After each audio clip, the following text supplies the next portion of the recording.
할렐루야, 거룩한 주일입니다.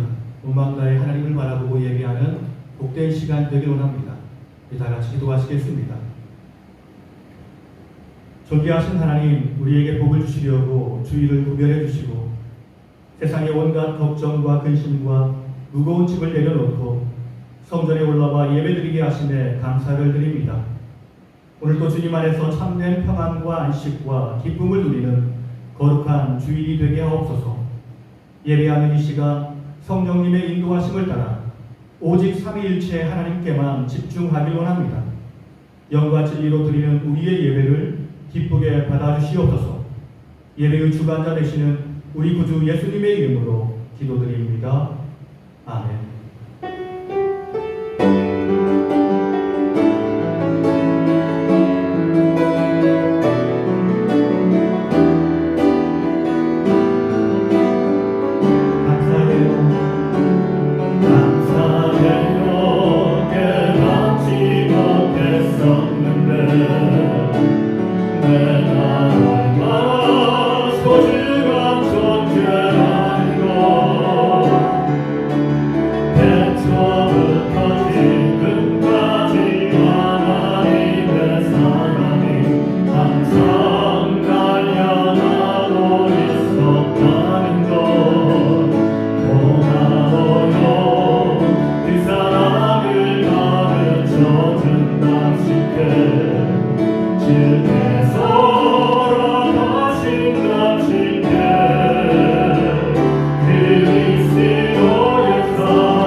우리를 사랑으로 부어주셨습니다. 그런데 우리는 약하고 우리는 부족해서 세상의 많은 사람들을 뽑지 못하고 이해하지 못하고 섬기지 못했습니다. 우리의 모든 죄악을 십자가 앞에 예수 그리스도의 보혈의 능력 앞에 고백하며 나가시겠습니다.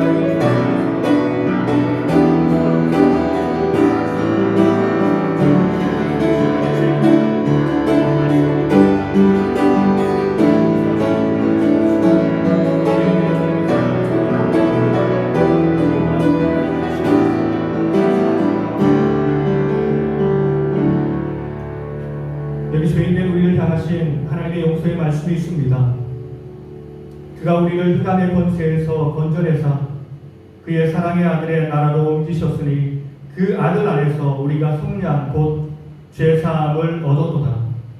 예수 그리스도의 보혈의 능력으로 우리의 모든 죄악이 다 씻김 받았습니다.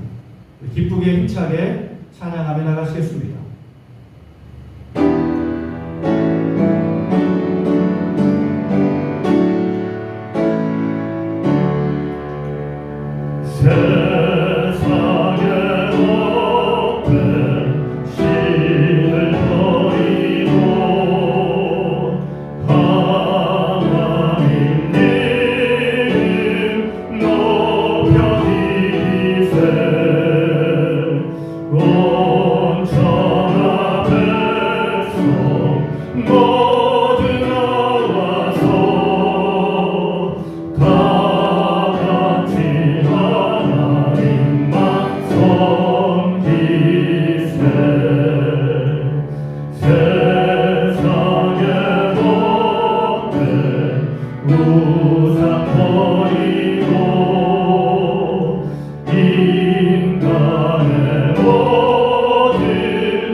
교동문 33번 시편 72편의 말씀입니다.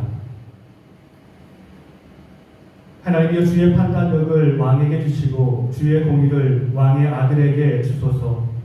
그가 주의 백성을 공의로 재판하며 주의 가난한 자를 정의로 재판하리니 의로 말미암아 산들이 백성에게 평강을 주며 작은 산들도 그리하리로다. 그가 가난한 백성의 억울함을 풀어주며 궁핍한 자의 자손을 구원하며 압박하는 자를 꺾으리로다. 그들이 해가 있을 동안에도 주를 두려워하며 달이 있을 동안에도 대대로 그리하리로다. 그는 벤 풀 위에 내리는 비같이 땅을 적시는 소낙비같이 내리리니 그의 날에 의인이 흥왕하여 평강의 풍성함이 달이 닿을 때까지 이르리로다. 그가 바다에서부터 바다까지와 강에서부터 땅끝까지 다스리리니 모든 왕이 그의 앞에 부복하며 모든 민족이 다 그를 섬기리로다. 아멘. 나는 전능하신 아버지 하나님 천지의 창조주를 믿습니다. 나는 그의 유일하신 아들 우리 주 예수 그리스도를 믿습니다. 그는 성령으로 잉태되어 동정녀 마리아에게서 나시고 본디오 빌라도에게 고난을 받아 십자가에 못 박혀 죽으시고 장사된 지 사흘 만에 죽은 자 가운데서 다시 살아나셨으며 하늘에 오르시어 전능하신 아버지 하나님 우편에 앉아 계시다가 거기로부터 살아있는 자와 죽은 자를 심판하러 오십니다. 나는 성령을 믿으며 거룩한 공교회와 성도의 교제와 죄를 용서받는 것과 몸의 부활과 영생을 믿습니다. 아멘. 이 시간 우리가 예배로 나가며 기도할 텐데 하나님 우리 예배 가운데 임재하여 주시어서 하나님께서 우리에게 말씀하시고자 하는 모든 뜻을 말씀으로 우리에게 선포하여 주시옵소서. 우리가 세상으로 향한 모든 근심과 걱정과 마음은 다 예수 그리스도의 십자가 앞에 내려놓게 하시고 삶의 모든 문제가 예배를 통해서 해결되는 놀라운 역사가 나타나게 하옵소서. 우리 말씀을 위해서 그리고 모든 믿음의 공동체를 위해서 힘차게 기도하며 나가시겠습니다.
예수님의 이름으로 감사하며 기도드립니다. 아멘. 이 시간 우리에게 주신 하나님의 말씀은 고린도전서 8장 1절부터 13절까지의 말씀입니다. 우상의 제물에 대하여는 우리가 다 지식이 있는 줄을 알아. 지식은 교만하게 하며 사랑은 덕을 세우나니. 만일 누구든지 무엇을 아는 줄로 생각하면 아직도 마땅히 알 것을 알지 못하는 것이요. 또 누구든지 하나님을 사랑하면 그 사람은 하나님도 알아주시느니라. 그러므로 우상의 제물을 먹는 일에 대하여는 우리가 우상은 세상에 아무것도 아니며 또한 하나님은 한 분밖에 없는 줄 아노라.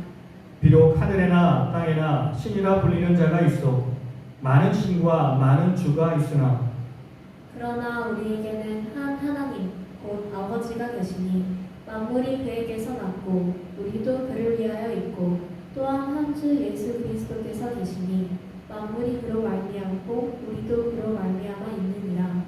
그러나 이 지식은 모든 사람에게 있는 것이 아니므로 어떤 이들은 지금까지 우상에 대한 습관이 있어 우상의 제물로 알고 먹는 거로 그들의 양심이 약하여지고 더러워지느니라. 음식은 우리를 하나님 앞에 내세우지 못하나니 우리가 먹지 않는다고 해서 더 못 사는 것도 아니고 먹는다고 해서 더 잘 사는 것도 아니니라. 그런즉 너희의 자유가 믿음이 약한 자들에게 걸려 넘어지게 하는 것이 되지 않도록 조심하라. 지식 있는 내가 우상의 집에 앉아 먹는 것을 누구든지 보면 그 믿음이 약한 자들의 양심이 담력을 얻어 우상의 제물을 먹게 되지 않겠느냐. 그러면 내 지식으로 그 믿음이 약한 자가 멸망하나니 그는 그리스도께서 위하여 죽으신 형제라. 이같이 너희가 형제에게 죄를 지어 그 약한 양심을 상하게 하는 것이 곧 그리스도에게 죄를 짓는 것이니라. 같이 봅니다. 그러므로 만일 음식이 내 형제를 실족하게 한다면 나는 영원히 고기를 먹지 아니하여 내 형제를 실족하지 않게 하리라. 아멘. 우리 사랑하는 가족들과 인사 나누겠습니다. 하나님이 우리와 함께 하십니다. 하나님이 우리와 함께 하십니다. 문제를 가진 교회, 고린도 교회. 사도행전 2장을 보면 교회의 탄생 모습이 기록되어 있습니다. 오순절 날에 성령님이 성도님들의 마음에 임하셨습니다. 성령 강림 이후 세워진 초대교회는 이 세상과는 전혀 다른 모습, 마치 천국의 모형으로 그려지고 있습니다. 오늘 우리가 살아가는 이 시대의 교회와는 전혀 다른 모습이었습니다. 그런데 사도행전 교회의 모습을 보고 조금 지나 로마 교회나 고린도 교회의 모습을 보면 오늘 우리가 사는 교회와 별반 다르지 않구나라는 생각을 하게 됩니다. 지금의 교회가 그런 것처럼 고린도 교회도 여러 가지 문제를 안고 있었습니다. 오늘 본문에서는 우상의 제물에 대한 문제가 핵심의 문제였습니다.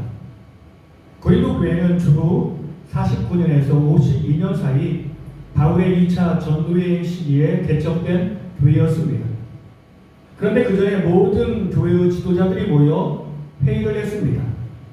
그것이 첫 번째 예루살렘 공회인데 그 당시 안건은 이방인 그리스도인들에게 할례를 강요하는 것이 옳은가의 문제였습니다. 그 회에 모인 사람들은 합의해서 이방인들에게 강제적으로 할례를 행하지 말자라고 결정했습니다. 그리고 그 외에 결정사항이 있었는데 첫 번째는 우상의 제물은 먹어서는 안 됩니다. 두 번째는 음행을 피해야 합니다. 세 번째는 목매어 죽인 동물은 먹어서는 안 됩니다. 네 번째는 핏째 먹어서는 안 됩니다. 이 네 가지를 결정했습니다. 분명 교회의 지도자들이 다 모인 공회에서 결의한 사항인데 그 중에 하나가 우상의 제물은 먹어서는 안 된다는 것이었습니다. 그런데 이런 결의를 지키는 일은 결코 쉽지 않았습니다. 고린도 지역은 우상의 신전이 굉장히 많은 지역이었습니다. 태양의 신 아폴로, 미의 여신 아프로디테 등을 섬기는 신전이 12개나 있을 정도로 우상 숭배가 극심한 곳이었습니다. 이러한 신전들에서 우상에게 바쳐진 제물들이 시장에서 유통되고 있었기 때문에 고린도 교회 성도들에게 이 문제가 굉장히 심각한 문제였습니다. 음식을 시장에서 살 때 이것이 우상의 제물인지 물어볼 수는 있었지만 상인들이 이것이 우상의 제물이 아니다라고 말하면 그것을 쉽게 결정할 수가 없었습니다. 그렇다고 해서 음식을 사 먹지 않고 집에서 해올 수도 없었고 여러 가지로 어려운 형편이었습니다. 이 문제가 공동체 안에서 확대되어 각자의 지식의 문제로 번져버렸습니다. 사람들은 각자의 생각대로 행동했습니다. 1절은 이렇게 말씀합니다. 우상의 제물에 대하여는 우리가 다 지식이 있는 줄을 알아. 사도 바울은 우상의 제물에 대해서 각 사람이 생각하는 것이 있다라고 말씀합니다. 첫째는 우상의 제물은 먹어서는 안 된다라고 생각하는 사람이 있었습니다. 이런 주장을 펴는 사람들은 대부분 유대인이었습니다. 유대인 공동체가 하나님의 백성으로 오랜 동안 살아오면서 익힌 생활의 습관이었습니다. 우상의 제물은 절대 먹어서는 안 됩니다. 예수님의 시대, 복음의 시대가 되었지만 사도들에 의해서 결정된 것이기에 이것을 꼭 지키며 살아야 한다고 생각했습니다. 반면에 우상의 제물이어도 먹을 수 있다라고 생각하는 사람들도 있었습니다. 예수 그리스도의 복음으로 말미암아 모든 율법은 다 완성되었기 때문에 또다시 우리가 율법을 만들고 율법에 얽매이는 것은 좋지 않다라고 생각했습니다. 예루살렘 공회에 의해서 비록 4가지 금지 사항을 제한하였지만 이것이 다시 우리의 공동체 안에서 율법이 되었다라고 생각하는 것입니다. 이렇게 주장하는 사람은 기독교 영지주의의 영향을 받은 사람으로 우리가 영적으로 거룩해진 이상 육체적으로 어떤 삶을 살아도 크게 문제가 되지 않는다라고 생각하는 사람이었습니다. 이렇게 각 사람이 자기의 논리를 펴며 각자의 주장을 했습니다. 그런데 문제는 서로가 자기 주장을 고집하며 상대를 전혀 이해하려 하지 않았습니다. 자기 주장만 옳다고 생각하는 사람들이 다른 사람들을 불편하게 만들었습니다. 이것이 우리가 행하는 교만의 모습입니다. 우리를 파멸로 인도하는 교만. 하나님이 우리에게 요구하는 것은 겸손하게 주와 동행하는 삶입니다.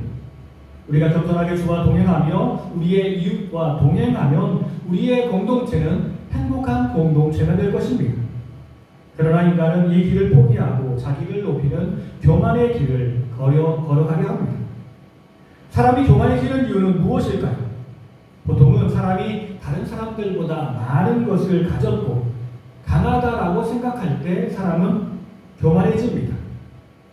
우리를 교만하게 만드는 것, 첫째는 육체의 힘이 우리를 교만하게 합니다.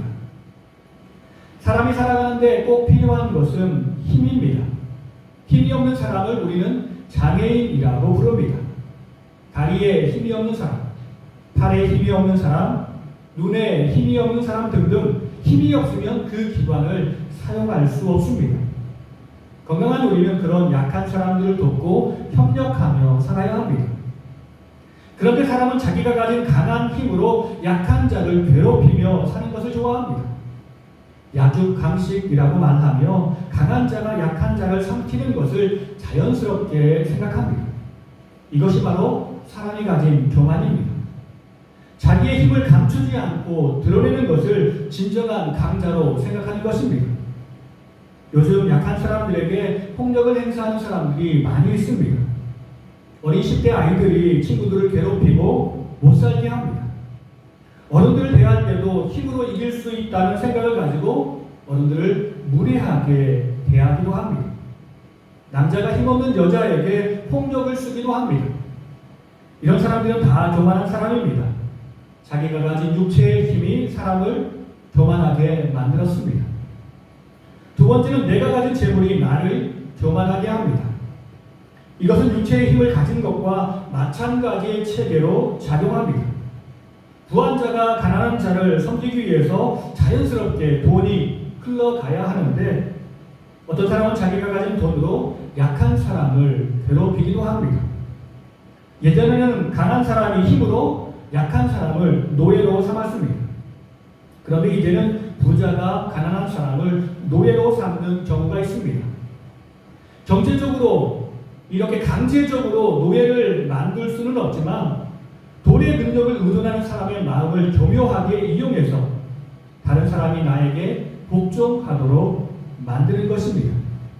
자기가 가진 재물이 사람을 교만하게 만들어버렸습니다. 세 번째는 내가 가진 지식이 나를 교만하게 합니다. 사람이 이성을 가지고 판단하며 행동하기 시작한 것은 인류 역사에서 얼마 되지 않았습니다. 이성과 지성은 소수만이 가졌던 특권이었습니다. 예전에는 책이 귀한 것이었습니다. 책을 가진 사람은 굉장한 부자였습니다. 우리는 책을 읽는 것이라고 생각하지만 그러나 옛날에는 책이 없었기 때문에 책은 다른 사람들이 말해주는 것을 보통 듣는 것이었습니다. 그렇기에 성경을 읽고 성경을 아는 사람은 백성들의 지도자가 될 수 있었습니다. 그리고 그런 지식이 사람을 교만하게 만들었습니다. 예수님 당시의 종교 지도자들은 지식을 가진 사람들이었습니다.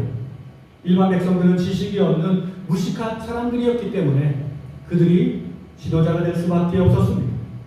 세상은 그런 것입니다. 아는 사람이 있고 모르는 사람이 있습니다.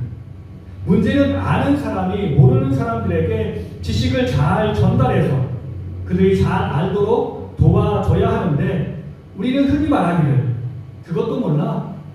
이 정도는 알아야지. 이렇게 말하며 사람들을 무시할 때도 있습니다. 그래서 바울은 이렇게 말씀합니다. 1절에 보니까 지식은 교만하게 하며 사람이 가진 지식이 사람을 교만하게 만든 것입니다. 아니 사람이 가진 모든 것이 자기를 교만하게 만들 수 있습니다. 바울은 이런 교회의 문제에 대해서 자신의 의견을 교인들에게 피력합니다. 사도 바울의 의견이 무엇입니까? 첫째는 교만해져서는 안 된다라고 말씀합니다. 우리가 행하는 어떤 악보다 더 크고 무서운 악이 바로 교만함입니다. 그런데도 우리는 자연스럽게 교만한 행동을 하며 살아가고 있습니다. 자기가 가진 것 때문에 교만해지는 사람들이 있습니다. 힘이 세서 교만해지고 돈이 많아서 교만해지고 지식을 많이 가지고 있어서 교만해집니다. 내 생각이 옳고 내 행동이 옳다라고 말하며 살아갑니다. 그리고 다른 사람들의 생각은 틀렸고 그의 행동도 틀렸다라고 이야기합니다. 그러나 우리 인간은 모든 것을 알지 못합니다. 정말로 알지 못하는 부분들이 너무 많이 있습니다. 2절 말씀은 이렇게 말씀합니다. 만일 누구든지 무엇을 아는 줄로 생각하면 아직도 마땅히 알 것을 알지 못하는 것이요. 그런데도 우리는 내가 아는 한 줌의 지식이 세상의 모든 것이고 우주의 모든 것이냐 말하고 행동하며 다른 사람들을 판단하며 살아가고 있습니다. 바울은 분명히 우리에게 말씀합니다. 너희가 안다고 하지만 너희는 알지 못하는 무지한 사람일 뿐이다. 그렇습니다. 우리는 우주의 원리를 다 알지 못합니다. 우리가 인간이지만 인간의 삶의 모든 것을 다 알지 못합니다. 그런데 어떻게 하나님의 마음을 다 알고 하나님의 뜻을 다 알 수 있겠습니까? 그러므로 우리는 교만해져서는 안 됩니다. 우리는 모든 일을 겸손한 마음으로 해야 합니다. 겸손한 태도로 사람들 앞과 하나님 앞에 서야 합니다. 두 번째는 우상은 헛것이며 아무것도 아닙니다. 5절과 6절은 이렇게 말씀합니다. 비록 하늘에나 땅에나 신이라 불리는 자가 있어 많은 신과 많은 주가 있으나 그러나 우리에게는 한 하나님 곧 아버지가 계시니 만물이 그에게서 났고 우리도 그를 위하여 있고 또한 한 주 예수 그리스도께서 계시니 만물이 그로 말미암고 우리도 그로 말미암아 있느니라. 이 땅에 존재하는 우상은 헛것일 뿐입니다. 사람이 생각하고 손으로 만든 것에 불과합니다. 많은 사람이 우상 앞에 제물을 드린다 할지라도 우상이 그 제물을 먹는 것이 아닙니다. 음식에는 어떠한 영향을 주지 못합니다. 그러므로 우리는 우상의 제물이라 할지라도 먹을 수 있습니다. 이렇게 생각하는 사람을 바울은 강한 자라고 표현합니다. 그러나 바울은 이렇게 말하며 이야기를 끝낸 것이 아닙니다. 이어서 말하기를 우리의 행위가 믿음 없는 사람에게 악한 영향을 끼칠 수 있다라고 경고합니다. 7절은 이렇게 말씀합니다. 그러나 이 지식은 모든 사람에게 있는 것이 아니므로 어떤 이들은 지금까지 우상에 대한 습관이 있어 우상의 제물로 알고 먹는 거로 그들의 양심이 약하여지고 더러워지느니라. 우리가 잘 아는 바와 같이 다니엘서를 읽어보면 다니엘이 바벨론 포로의 시기에 왕의 선택을 받고 궁전에서 지도자 훈련을 받습니다. 그곳에서 합숙하며 말을 배우고 행동을 배우며 바벨론을 배워 나갑니다. 그를 위해 준비된 음식은 바로 제사에 사용된 음식이었습니다. 다니엘은 그 음식을 꼭 먹어야 했습니다. 식사 예절도 중요한 예절이기 때문에 그렇습니다.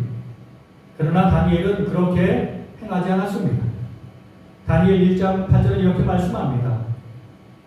다니엘은 뜻을 정하여 왕의 음식과 그가 마시는 포도주로 자기를 더럽히지 아니하리라 하고 자기를 더럽히지 아니하도록 판관장에게 구하니. 다니엘이 왜 왕의 음식을 먹지 않았을까요? 그는 한 사람으로 바벨론에 있는 것이 아니었습니다. 그는 이스라엘의 영적 지도자로 바벨론에 서 있었습니다. 지도자라는 사람이 이 세상을 살면서 세상의 방식대로 세상의 수많은 사람들과 섞여 살아가는 그 모습을 보이면 그것을 보고 따라하는 많은 일반 백성들이 있었을 것입니다. 다니엘 자신은 비록 먹고 마시는 것을 뛰어넘어 하나님을 향한 믿음을 지킬 수 있을지는 모르지만 만약 다니엘이 우상의 제물로 드려진 음식을 먹고 마신다면 믿음이 연약한 사람들이 그것을 보고 그들도 똑같이 생각하며 나도 우상의 제물을 먹을 수 있지, 나도 그것을 마실 수 있지라고 생각하며 살게 될 것입니다. 더욱더 나아가 이들은 하나님을 생각하지 않을 것입니다. 우상을 섬기는 사람들과 교제하며 우상을 섬기며 살아가게 될 것입니다. 자기의 믿음대로 행동한 것인데 자기의 행동으로 말미암아 믿음이 약한 사람들에게 잘못된 길을 보여주게 되는 것입니다. 그래서 바울은 이런 일을 조심해야 한다라고 말씀합니다. 우리의 모든 행동을 세상 사람들이 보고 있습니다. 우리의 모든 행동을 믿음이 약한 사람들이 지금도 보고 있습니다. 그래서 우리가 조금 더 신중하게 생각하고 행동하지 않으면 연약한 믿음의 성도들이 잘못된 길로 나아갈 수 있습니다. 10절의 말씀은 이렇게 말씀합니다. 제12는 내가 우상의 집에 앉아 먹는 것을 누구든지 보면 그 믿음이 약한 자들의 양심이 담력을 얻어 우상의 제물을 먹게 되지 않겠느냐. 바울은 우상의 제물을 먹을 수 있다라고 말하는 사람과 절대 먹어서는 안 된다라고 말하는 둘 다를 다 책망하고 있습니다. 바울은 이렇게 말합니다. 먹고 마시는 문제는 그렇게 중요한 문제가 아닙니다. 8절은 이렇게 말씀합니다. 음식은 우리를 하나님 앞에 내세우지 못하나니 우리가 먹지 않는다고 해서 더 못 사는 것도 아니고 먹는다고 해서 더 잘 사는 것도 아니니라. 고린도 교회 안에 있었던 우상의 제물을 먹을 수 있느냐 없느냐의 논쟁은 그렇게 중요한 문제가 아니었습니다.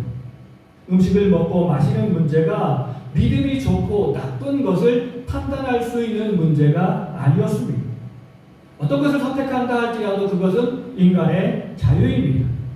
그런데 그 문제의 핵심에는 인간의 교만이 문제였습니다. 내 뜻대로 해야 된다, 내 생각대로 해야 된다라고 사람들이 말하는 것입니다. 바울은 분명 이것이 잘못되었음을 지적하며 바울은 그것보다 더 중요한 것, 믿음의 성도들에게 더 중요한 것들이 있음을 말씀하고 있습니다. 믿음의 백성들이 행동할 때 기억해야 할 두 가지 원칙. 첫째는 진심으로 주님을 사랑하는 마음으로 하고 있는가. 3절은 이렇게 말씀합니다. 또 누구든지 하나님을 사랑하면 그 사람은 하나님도 알아주시느니라.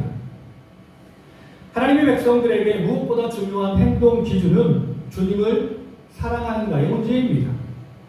많은 사람은 일을 해야 하나님의 칭찬을 받을 수 있다고 생각하지만 꼭 그런 것은 아닙니다. 꼭 해야 할 일, 꼭 필요한 일은 우리가 행해야 합니다. 그러나 때론 아무 일을 하지 않는다 할지라도 주님과 함께 하는 것만으로도 주님은 그 사람의 행위를 칭찬하십니다. 우리가 잘 아는 바와 같이 예수님이 자기의 집에 왔을 때 마르다가 보인 행동은 예수님의 칭찬을 받지 못했습니다. 그녀도 주님을 위해서 최선의 노력을 다했습니다. 힘든 사역을 하시고 계시는 예수님을 위해서 몸에 좋은 음식을 준비하여 예수님을 기쁘시게 하고 싶었던 것입니다. 어쨌든 음식을 준비하는 일에 마르다는 최선의 노력을 다했습니다. 그런데 예수님은 예수님 곁에 있던 마리아의 모습을 보고 마르다가 화를 내고 짜증을 냅니다. 나는 이렇게 수고하고 헌신하는데 마리아는 놀고 있구나, 쉬고 있구나 라고 생각했기 때문입니다. 그러자 마르다의 마음속에 짜증이 생겨나고 마리아를 판단하고 예수님 앞에서 정죄하기 시작합니다. 주님을 사랑하는 그 마음보다 마리아를 미워하는 마음이 앞서 버린 것입니다. 예수님은 그런 그녀를 책망하셨습니다. 사랑이 없는 지식이나 사랑이 없는 봉사와 헌신은 우리를 행복하게 만들지 못하고 나와 다른 사람들을 파괴하는 강력한 무기가 될 것입니다. 우리에게 어떤 일이나 어떤 사람도 주님을 향한 나의 사랑을 방해하는 조건으로 만들어서는 안 됩니다. 우리의 마음속에 제일 먼저 생각하는 것은 내가 진심으로 주님을 사랑하고 있는가, 그리고 사랑해서 이 일을 행하고 있는가를 생각해 봐야 합니다. 내가 무엇을 먹을 때 내 유익과 쾌락을 위해서 먹는 것이 아니라 이것을 통해서 하나님의 영광을 선포하고 있는가, 하나님의 나라가 확장되고 있는지를 확인해 봐야 합니다. 내가 우상의 제물을 먹지 않는 일도 내 자랑을 위한 일이 아니고 오직 주님의 영광을 선포하는 일, 하나님의 나라를 확장하는 도구가 되어야 합니다. 이렇게 우리 모두가 각자의 처지에서 주님을 사랑하는 마음을 진심으로 표현하며 살면 우리 교회는 분열되지 않을 것입니다. 두 번째, 하나님의 자녀들이 모든 일을 행하면서 기억해야 하는 것은 약자들을 배려하는 마음입니다. 13절은 이렇게 말씀합니다. 그러므로 만일 음식이 내 형제를 실족하게 한다면 나는 영원히 고기를 먹지 아니하여 내 형제를 실족하지 않게 하리라. 약한 자를 배려하지 않는 율법과 복음은 강자들의 것일 뿐입니다. 그것은 약자들에게는 폭력일 뿐입니다. 그래서 예수님은 항상 약자들을 배려하는 자세로 모든 일을 행하며 사셨습니다. 한 번은 권력자들이 가난한 여인을 붙잡아 왔습니다. 남자와 여자를 한꺼번에 붙잡아 온 것도 아니었고 힘없는 여자만 붙잡아 왔습니다. 그런데 예수님은 율법을 말씀하지 않으셨습니다. 수많은 사람 앞에서 그녀를 긍휼히 여기셨고 배려하셨습니다. 그 배려하는 마음이 권력자들과 주님의 뜻을 이해하지 못하는 사람들에게는 오해를 불러일으키는 행동일 수 있었습니다. 그러나 연약한 자들의 입장에서 보면 나 같은 죄인도 주님이 용서하시고 받아주시는구나, 주님의 사랑을 보았을 것입니다. 하나님의 뜻은 모든 자를 사랑하시며 보호하시는 것이지만 특별히 약자를 더 사랑하시며 보호하길 원하십니다. 왜냐하면 약자는 보호가 없다면 세상을 이겨 나갈 수 없기 때문에 그렇습니다. 그렇게 주님은 더 약자를 보호하셨고 배려하셨습니다. 그러므로 우리도 약한 자를 생각해주고 배려하며 살아야 합니다. 사랑하는 자녀가 약한 모습을 보인다 할지라도 부모가 그 사랑하는 자녀를 배려하고 품어주고 사랑으로 인도하는 것처럼 오늘 우리도 부모님의 마음을 품고 약한 사람들을 배려하며 인도하며 살아야 합니다. 이것이 바로 우리를 향하신 주님의 마음입니다. 결론의 말씀입니다. 우리는 항상 모든 것을 내려놓고 서로를 바라보며 끊임없이 소통하는 사람이 되어야 합니다. 유대인에게 우상의 제물을 먹지 않는 일은 하나님의 자녀로서 필수 조건이라고 생각했을 것입니다. 하나님의 백성들에게 주일 성수가 기본인 것처럼 우상의 제물을 먹지 않는 것은 기본이다라고 생각했을 것입니다. 이런 기본을 지키지 않는 사람은 참된 신앙인이 될 수 없다라고 생각했을 것입니다. 그러나 모든 사람이 그런 생각을 가졌던 것은 아니었습니다. 복음의 시대에 더 이상 그런 형식적인 규칙은 필요 없다라고 주장하는 사람들도 있었기 때문에 그렇습니다.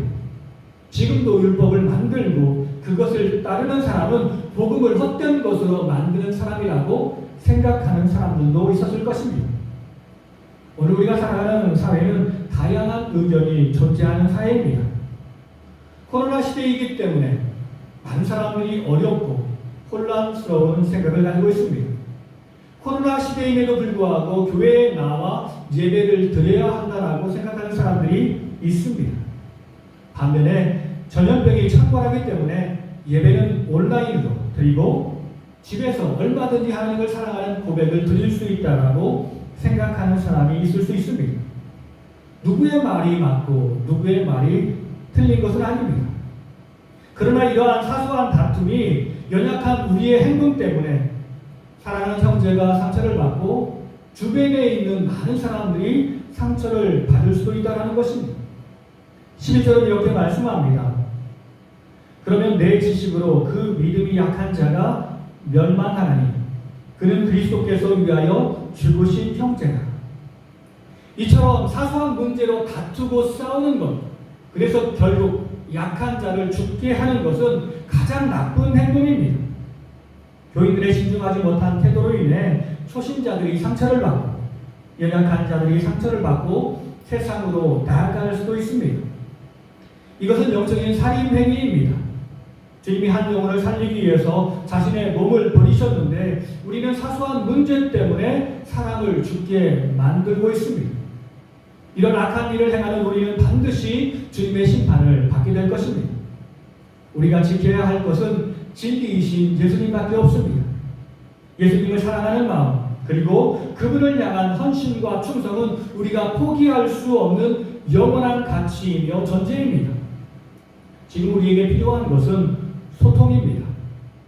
하나님과 끊임없이 이어지는 소통을 통해서 하나님의 마음을 알고 나의 잘못된 것을 항상 고쳐 나가야 합니다.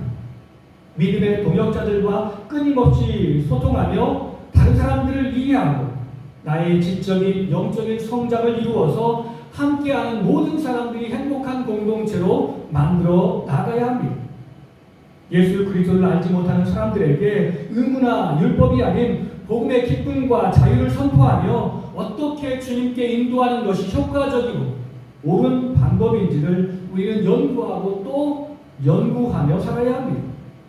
이렇게 우리가 주 안에서 헌신하며 노력하며 살면 끊임없이 우리의 믿음의 공동체와 대화하고 소통하며 세상 사람들과 대화하고 소통하며 살아가면 분명 우리의 삶을 통해 하나님의 영광이 선포되고 우리의 공동체가 행복해지며 수많은 사람들이 주님 앞에 나오는 놀라운 역사를 체험하게 될 것입니다.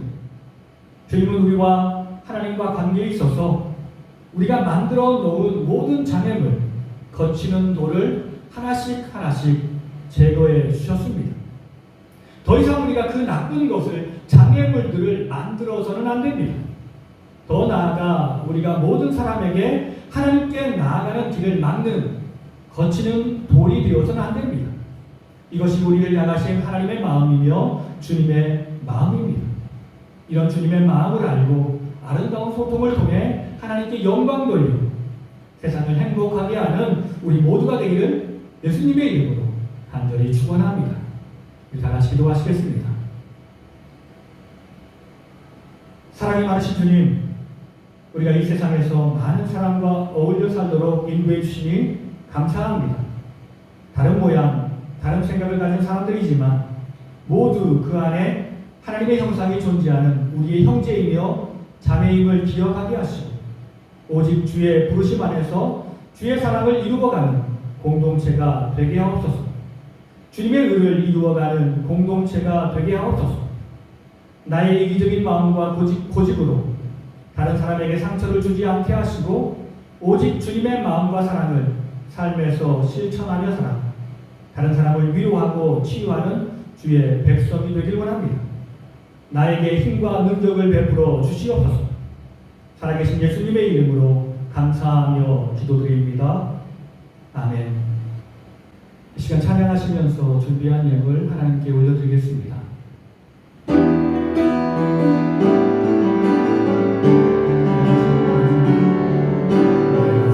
지금까지 지내온 것을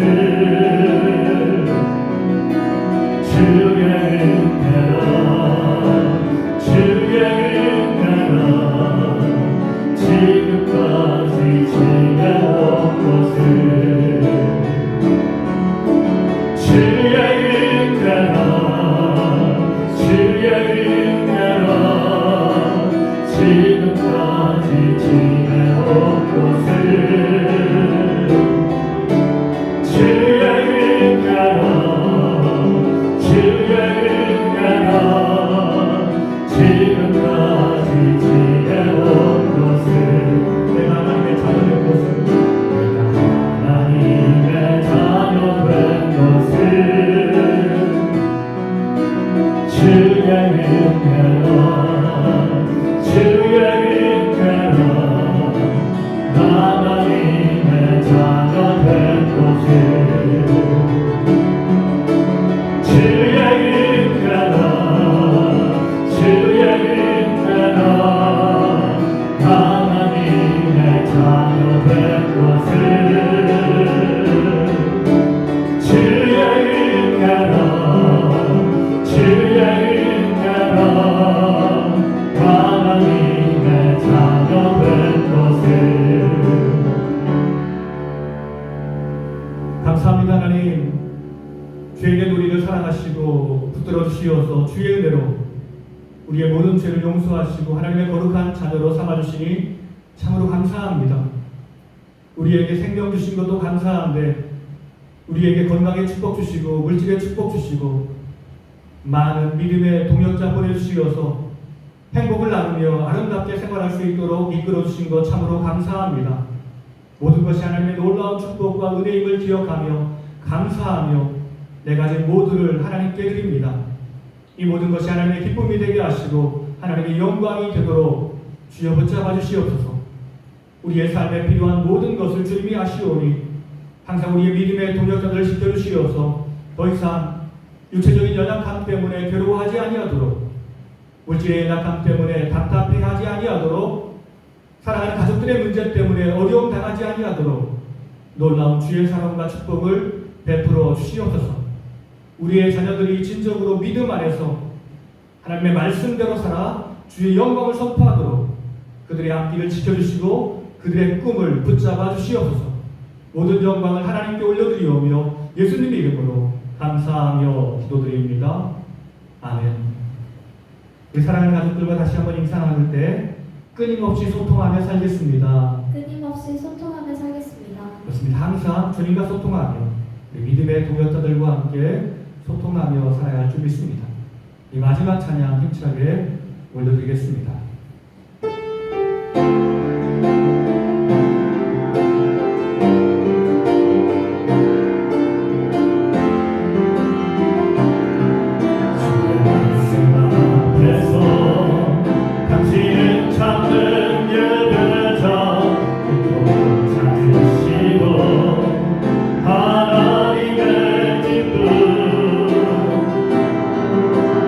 세상을 향한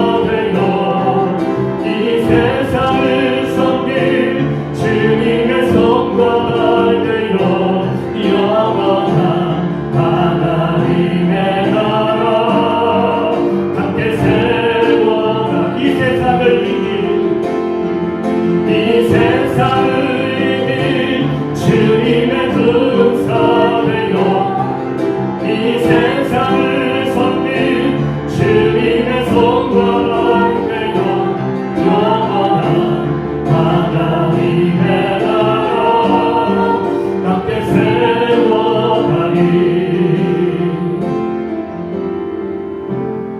이제는 우리 구주 예수 그리스도의 은혜와 아버지 하나님의 무한하신 사랑과 성령님의 감화 감동 축복하시니 주님께서 나를 용서하시고 나를 이해하시며 받아주신 것처럼 항상 주님의 은혜와 주님의 사랑을 가지고 하나님과 끊임없이 소통하며 살길 원합니다.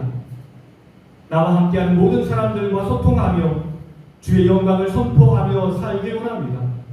기도하며 결단하며 삶의 현장으로 나가시는 사랑하는 성도님들과 가정과 자녀들의 삶 가운데 주님께서 핏값으로 세우신 우리 작은 시학교회 위에 이 땅에서 주를 예배하는 모든 백성들과 이 땅을 살아가는 모든 백성들 위해 이제로부터 영원토록 함께하시기를 간절히 축원하옵나이다.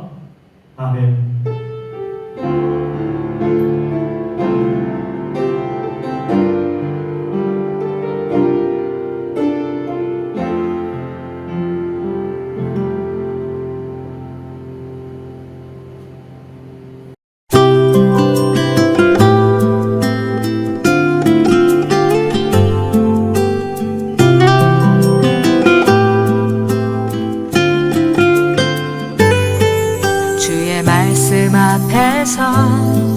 당신은 참된 예배자 그토록 찾으시던 하나님의 기쁨 주의 말씀 앞에서 당신은 참된 예배자 그토록 찾으시던 하나님의 기쁨 이 세상을 향한 거룩한 생명빛 되어 이 세상을 위한 구원의 소망 되어 영원한 하나님의 나라 함께 세워가리.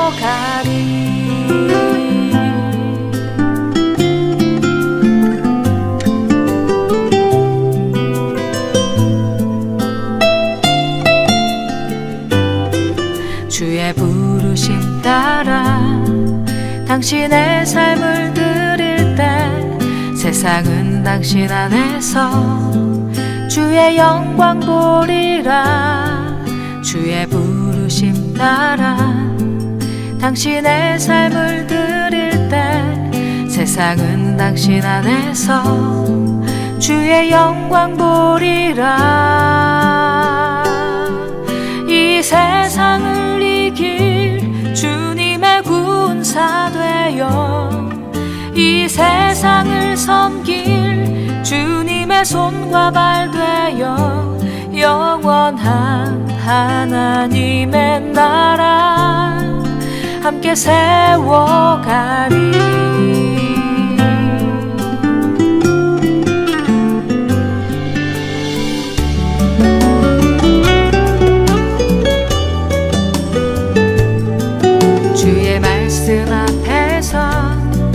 당신은 참된 예배자 그토록 찾으시던 하나님의 기쁨 주의 부르심 따라 당신의 삶을 드릴 때 세상은 당신 안에서 주의 영광 보리라.